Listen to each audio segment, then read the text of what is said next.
Hello guys, कैसे हैं आप लोग। आप सभी का स्वागत है हमारे यूट्यूब चैनल राहुल कैंपस में, जहां आज हम आपको आज अपने वीडियो का अगला पार्ट लेके आए हैं, जहां कोशिका के भाग और उसके पार्ट्स के क्या क्या काम हैं वो हम आज पढ़ने जा रहे हैं। तो चलिए शुरू करते हैं। तो पहला पार्ट होता है जहाँ से हमने आपको पहले पार्ट सारे पढ़ाए थे, उसमें पहला पार्ट आता है जिसका नाम है कोशिका भित्ति यानी सेल वॉल। सेल वॉल क्या है? जैसे सेल होती है, उस सेल के अंदर क्या क्या चीज है, तो बाहरी जो परत होती है उसकी वो क्या कहलाती है? सेल वॉल कहलाती है। लेकिन ये सेल वॉल केवल पादप कोशिकाओं में नहीं, प्लांट सेल में पाई जाती है। एनिमल सेल में ये वाली जो होती है हमारी सेल वॉल नहीं होती। यानी एक तरह से बाहरी परत होती है, अभी जो मैंने बताया ये बाहरी परत है, इसके अंदर सब कुछ होता है। ये कोशिका की सुरक्षा करने के लिए होती है, कोशिका की सुरक्षा करती है। ये सेल्यूलोज से बनी होती है। यानी कि आप देखो जितने भी जो पेड़ होते हैं, पेड़ों की जो कोशिका यानी प्लांट की जो सेल होती है वो सेलुलोज से बनी होती है। ठीक है, आगे है जंतु व प्रोटोजोआ में नहीं पाई जाती। जंतु प्रोटोजोआ में नहीं पाई जाती। शैवाल, कवक, पादप और जीवाणु में ये पाई जाती है। ये ध्यान रखना है आपको, शैवाल में, कवक में, पादप में और जीवाणु में ये पाई जाती है। अगला पार्ट आता है हमारा जिसका नाम है कोशिका झिल्ली यानी सेल मेम्ब्रेन्स। सेल मेम्ब्रेन्स क्या है?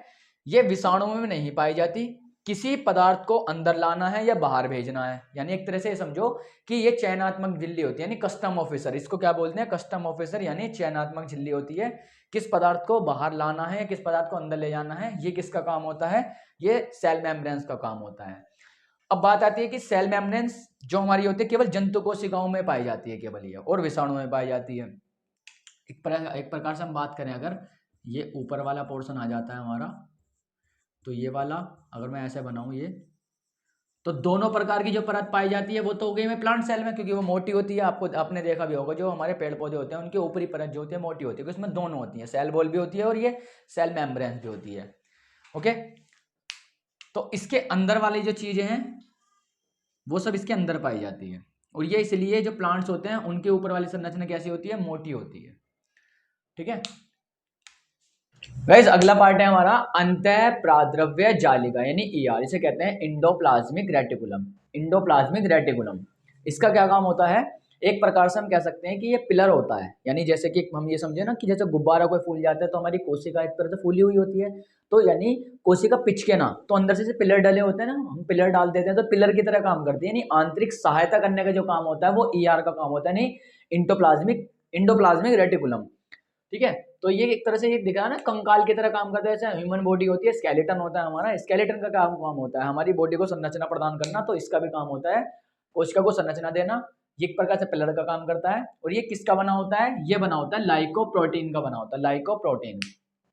इसमें राइबोसोम से प्रोटीन केंद्रक तक पहुंचाने का इसी का काम होता है, यानी राइबोसोम से प्रोटीन जो केंद्रक तक पहुंचाने का इसी का काम होता है। और जो ये होती है दो प्रकार का होता है, ईआर दो प्रकार की होती है। एक तो कह सकते हैं स्मूथ ईआर और दूसरा होता है हमारा रफ ईआर। आप देख रहे हो स्ट्रक्चर, इधर वाला जो चिकना चिकना है, चिकना वाला पोर्शन जो है ये हमारा किससे बना होता है? वसा से, यानी फैट से बना होता है, तो इसलिए चिकना होता है।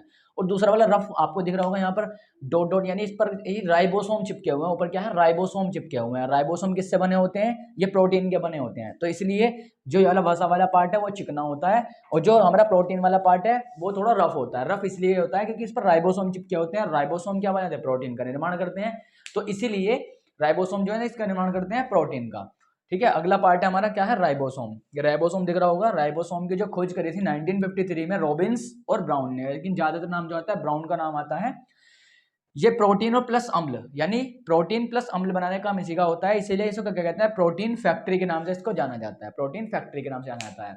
एक कोफिशिएंट होता है, तो उस कोफिशिएंट के आधार पर जो छोटी कोशिकाएं होती हैं उनमें 70s का साइज लिया था राइबोसोम का, और अगर 80s है तो इसका मतलब वो बड़ी कोशिकाएं हैं। यानी हम ये कह सकते हैं जिनको हम एक प्रकार से सूक्ष्मदर्शी की सहायता से देखते हैं, तो वो प्रोकैरियोटिक कोशिकाएं छोटी कोशिकाएं होती हैं, उनमें 70s साइज होता है। और अगर 80s तो हमें किससे? ऐसे ही खुली आंखों से भी देख सकते हैं, नहीं पेड़ पौधे। तो यानी हम ये बात करें जो पेड़ पौधों में होता है उनमें 80s राइबोसोम्स होते हैं ये वाले, और अगर हम ह्यूमंस की बात करें यानी प्लांट सेल से अदर सेल एनिमल सेल जो होती हैं उनमें 80s पार्ट है। लाइसोसोम, लाइसोसोम के बारे में पढ़ते हैं। लाइसोसोम क्या करता है? एक प्रकार से लाइसोसोम के अंदर जल अपघटक एंजाइम्स पाए जाते हैं। जल अपघटक एंजाइम क्या करते हैं? एक प्रकार से समझो पहले इसको देख लेते हैं क्या करता है। कोशिका का पाचन करता है। कोशिका का पाचन करने का काम किसका होता है? लाइसोसोम का काम होता है कोशिका का पाचन करना। इसकी खोज किसने करी थी? डी डुबे साइंटिस्ट ने इसकी खोज करी थी। तो यहाँ पर अब देखो कोशिका के अंदर ये कोशिका है, कोशिका के अंदर ये माइटोकॉन्ड्रिया, अब मैं पढ़ेंगे इसको भी, गोल्जी काय, वोक्यूल, सेंट्रोसोम, ईआर, ये हमने पढ़ चुके हैं, राइबोसोम। तो ये जो हमारा लाइसोसोम होता है एक प्रकार का सुपरवाइजर का काम करता है। सुपरवाइजर का काम मतलब अगर मान लो माइटोकॉन्ड्रिया ठीक से काम नहीं कर रहा है तो इसको कहेगा कि ये लाइसोसोम तो ठीक से काम सॉरी माइटोकॉन्ड्रिया ठीक से काम नहीं कर रहा है। अगर ये कहेगा नहीं मुझे नहीं करना काम, तो क्या करता है एक प्रकार से अंदर से इसके एंजाइम निकलता है, इसके ऊपर डाल देता है तो उसको खत्म कर देता है। यानी कोशिका को नष्ट करने का काम किसका होता है? लाइसोसोम का। यानी सही प्रकार से ठीक से काम करवाना और एक प्रकार से ये कह सकते हैं कि धमकी देने का काम करता है। तो इसीलिए इसको सुपरवाइजर कह सकते हैं और आत्महत्या की थैली भी कहते हैं इसको। ये बहुत इंपॉर्टेंट क्वेश्चन बनता है कि लाइसोसोम को आत्महत्या की थैली क्यों कहा जाता है। और इसको हम कोशिका का एटम बम भी कहते हैं। ठीक है, ये आरबीसी में नहीं होता, जो लाइसोसोम होता है आरबीसी में नहीं पाए जाते। पहली बात तो ये कि क्यों नहीं पाए जाते, इसको आत्महत्या की थैली क्यों कहा जाता है। एक्चुअल में जो लाइसोसोम होता है सुपरवाइजर का काम करता है। मान लीजिए जो और पार्ट है ये हमारा माइटोकॉन्ड्रिया, गोल्जी काय, वैक्यूल्स, ये सेंट्रोसोम, ये सब इन्होंने कहा हम स्ट्राइक कर रहे हैं, हम काम नहीं करेंगे। तो ये क्या करें, अच्छा तुम काम नहीं करोगे, ये अपने आप ही क्या करता है, ब्लास्ट हो जाता है। अब ब्लास्ट होता है तो पूरी कोशिका जितने पार्ट से सब खत्म हो जाएंगे। तो यानी कोशिका को नष्ट करने का, जैसे आप देखते हो ना कि मान लो किसी से लड़ाई हो गई हमारी और हमें कहीं पे चोट लगी, यहाँ चोट लगी, तो यहाँ की जो सेल है हमारी डैमेज हो गई। तो कभी कभी ऐसा होता है कि किसी ने हमें यहाँ पर मान लो इफेक्ट किया है, हमने मारा, तो क्या होगा, इसकी सारी कोशिकाएं मर गई। कोशिकाएं मरने के साथ क्या हुआ, लाइसोसोम भी फट गया। तो लाइसोसोम फटा है तो आपने देखोगे ना कि कुछ टाइम यहाँ पर नील पड़ जाता है, या फिर यहाँ पर जो हमारी सेल्स ही जम जाती है, यानी सेल डैमेज हो गई। अब क्या होता है, ये तो पूरी सेल डैमेज हो गई। अब उसके आसपास की जो सही कोशिकाएं वो क्या करेंगी, निकल के देखेंगी, अच्छा अरे क्या हुआ, पड़ोसियों के क्या हो गया।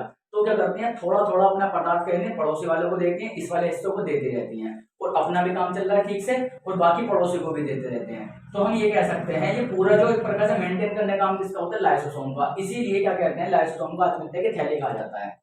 अब जो हमारा आरबीसी होता है, आरबीसी में लाइसोसोम, जो में लाइसोसोम नहीं होते, तो लाइसोसोम नहीं होते, तो अब बात आती है लाइसोसोम नहीं होते, इसका जो हमारा जीवन काल होता है 120 दिन होता है आरबीसी का। अब मान लिया आरबीसी में, आरबीसी की जो सेल है वो खत्म हो गई, लेकिन वो बड़ी बड़ी वहीं नष्ट हो जाएंगी, वहां साफ सफाई करने के लिए लाइसोसोम का है नहीं। तो अब क्या होता है, वो सीधे पहुंच जाती है कहाँ, हमारे राइट साइड में होता है हमारा स्प्लेन, स्प्लेन के अंदर यानी प्लीहा। तो वहां पर जाकर ये डैमेज होती है, यानी वहां पर जाकर इसको नष्ट होती है ये वाली जो आरबीसी सेल है। इसीलिए इनको क्या कहते हैं, आरबीसी की कब्रगाह किसे कहा जाता है, स्प्लेन को, प्लीहा को कहा जाता है। यानी और जगह अगर साफ सफाई करनी हो तो सीधे सीधे जो हमारा लाइसोसोम है वो काम कर देता है। लेकिन जो हमारी ये वाली है जो आरबीसी है उनको नष्ट करने को वो कहां पे जाके नष्ट होती है, हमारी प्लीहा में, स्प्लेन में। ओके गाइस, समझ में आया। अगला पार्ट है हमारा जिसका नाम है माइटोकॉन्ड्रिया। ये सब बहुत ज्यादा इंपॉर्टेंट पार्ट है हमारा, क्योंकि इसी को कहते हैं कोशिका का पावर हाउस। यानी कि हम ये कह सकते हैं कि ऊर्जा का जो पूरा का पूरा भंडार है वो यहीं पर संचित होता है। एक प्रकार से जो कोशिका है जितनी सारी एनर्जी ले जाके माइटोकॉन्ड्रिया के अंदर इकट्ठी हो जाती है, और वहां पर एक चक्र बनता है, जो हम सांस लेते हैं, खाना खाते हैं, वो जो एनर्जी हमारी बनती है, यानी एटीपी जो मॉलिक्यूल बनते हैं, आपने सुना होगा ना एटीपी बनते हैं 38 एटीपी, यानी एडिनोसिन ट्राइफॉस्फेट जो बनता है, जिसको करेंसी कहते हैं। वो करेंसी जो होती है हमारी वो क्रेब्स चक्र के थ्रू, एक होता है क्रेब्स चक्र। क्रेब्स चक्र कहां पर कंप्लीट होता है, माइटोकॉन्ड्रिया में होता है, यानी सारी जो पावर बनती है वो हमारी कहां बनती है, माइटोकॉन्ड्रिया में। तो माइटोकॉन्ड्रिया की जो खोज करी थी सबसे पहले वो किसने की थी, अल्टमैन नाम के साइंटिस्ट ने की थी, और इसका जो नामकरण किया था वो किया था बेंडा ने। ओके, यानी कोशिका का जो श्वसन स्थल है वो क्या है, हमारा माइटोकॉन्ड्रिया। यानी ये क्या करती है, कार्बनिक पदार्थों का ऑक्सीकरण करके कोशिका को ऊर्जा प्रदान करना किसका काम होता है, माइटोकॉन्ड्रिया का। इसीलिए माइटोकॉन्ड्रिया का कहते हैं शक्ति स्थल या शक्ति केंद्र यानी पावर हाउस कहा जाता है।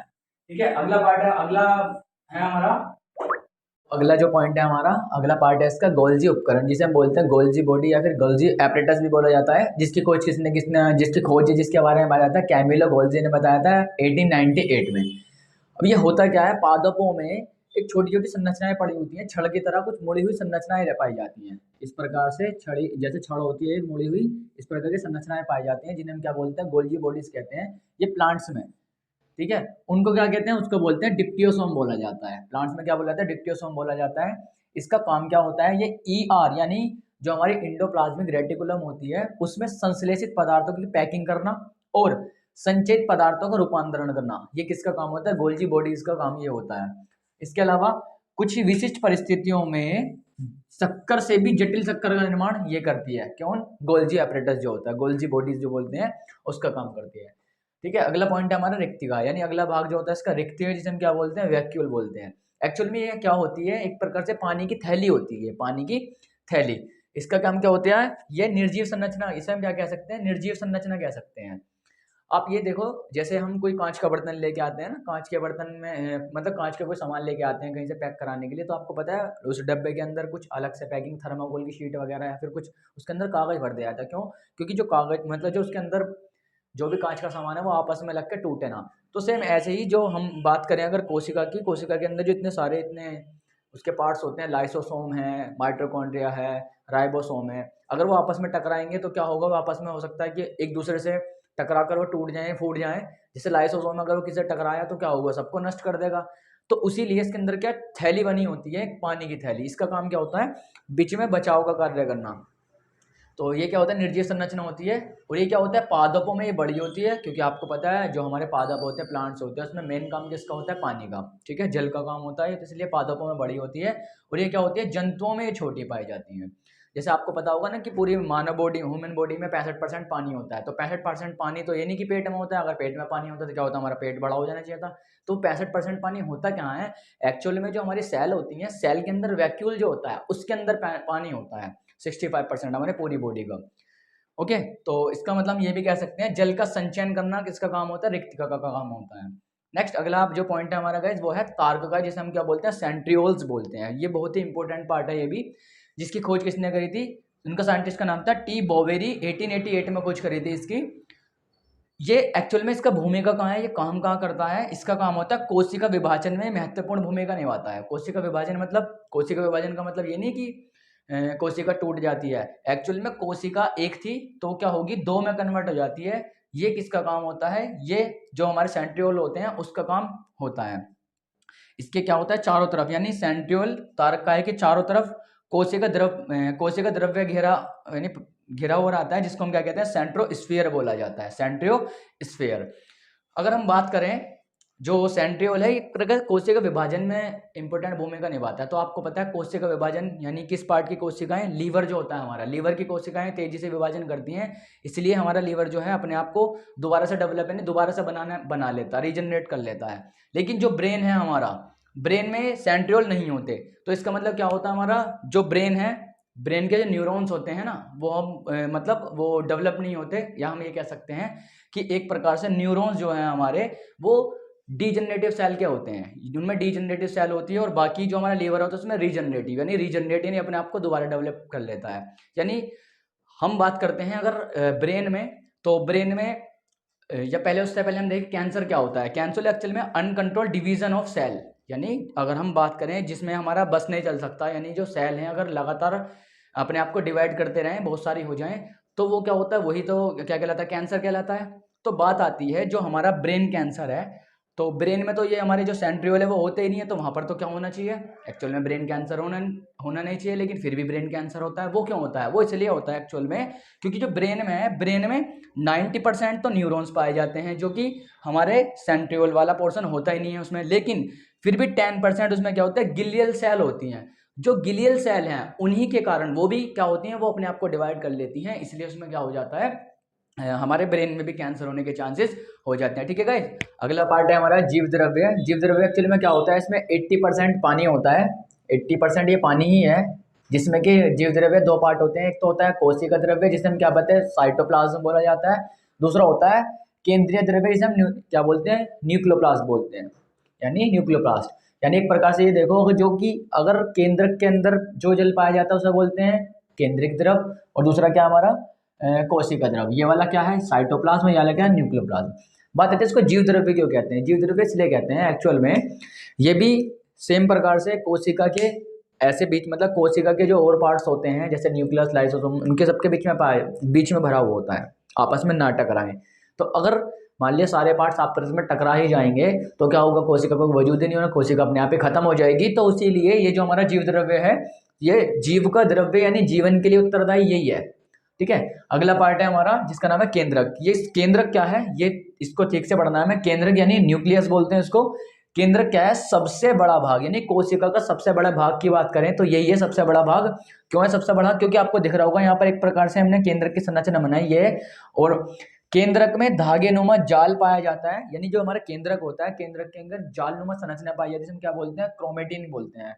क्रोमेटिन किससे बनी होती है? क्रोमेटिन डीएनए प्लस आरएनए का दोनों से मिलकर बनी होती है। सबसे अधिक जो हमारा डीएनए होता है, यानी जो हमारा डीएनए है जीवन की, जो हमारी मौलिक इकाई इकाई नहीं, मतलब जो हमारे पीढ़ी दर पीढ़ी गुणों को वाहक है, वो डीएनए, वो कहाँ पे है? सबसे अधिक डीएनए कहाँ पे है? केंद्रक में ही पाया जाता है। गुणसूत्र में जीन चिपके रहते हैं, यानी कि अभी देखेंगे गुणसूत्र क्या है, यहाँ पर आप देखेंगे, इसको फोकस करना, तो यहाँ पर आपको एक्स दिख रहा होगा, ये क्या है? इनको ही क्या बोलते हैं? इनको बोलते हैं क्रोमोसोम। ये है हमारा क्रोमोसोम।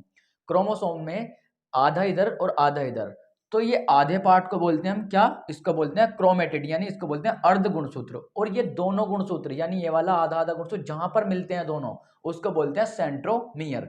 और इस सेंट्रोमियर और बाकी जो हमारा गुणसूत्र है, गुणसूत्र पर ही आपको छोटे छोटे संरचनाएं दिखनी होगी, ये जो धागे नुमा संरचनाएं हैं, तो गुणसूत्र पर ही एक छोटे छोटे पार्ट कण चिपके रहते हैं, जिन्हें हम क्या कहते हैं? जीन्स कहते हैं। क्या बोलते हैं? जीन कहते हैं। ये पूरा पोर्शन आपको दिख रहा हो, क्रोमोसोम है ये, यानी ये एक्स के नुमा संरचना क्रोमोसोम है।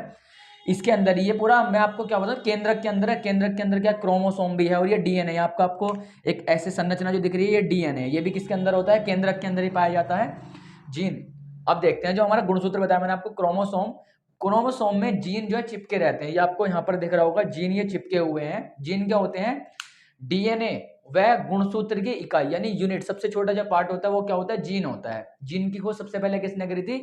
खोज करी थी हरगोविंद खुराना ने। जीन क्या करते हैं? पीढ़ी दर पीढ़ी हस्तांतरित होते हैं, यानी एक पीढ़ी से दूसरी पीढ़ी में ये हस्तांतरित, यानी एक दूसरे बढ़ते चले जाते हैं, और आनुवांशिक गुणों के यही वाहक होते हैं। यानी अगर हम वंशानुगति की बात करें तो वो किसके, हमारे वंशाणु किस पर डिपेंड होती है? वो हमारी जीन्स पर ही डिपेंड होती है। एक क्रोमेटिन के अलावा केंद्रिका, यानी जो क्रोमेटिन होता है उसके अलावा एक और पार्ट होता है जिसका नाम होता है केंद्रिका। केंद्रिका के अंदर क्या होता है? आरएनए का संश्लेषण होता है। तो यानी केंद्रक के अंदर क्या पाया जाता है? डीएनए। और अगर मैं आरएनए की बात करूं तो आरएनए हमारा कहाँ पाया जाता है? आरएनए पाया जाता है हमारा ये हमारा इसके अंदर, केंद्रिका के अंदर। ठीक है गाइस, अगला पार्ट हमारा जो हम अब देख रहे हैं, ये हमने पूरा अभी तक हमने कोशिका पढ़ ली, कोशिका सब चीजें हमने पढ़ लिया था, कोशिका के सारे पार्ट पढ़ लिए हमने। अब हम आपको बताएंगे कि प्रीक्योरेटिक कोशिका, यूकेरियोटिक कोशिका क्या होती है, डीएनए और आरएनए में अंतर क्या होता है, लिपिड्स क्या होते हैं,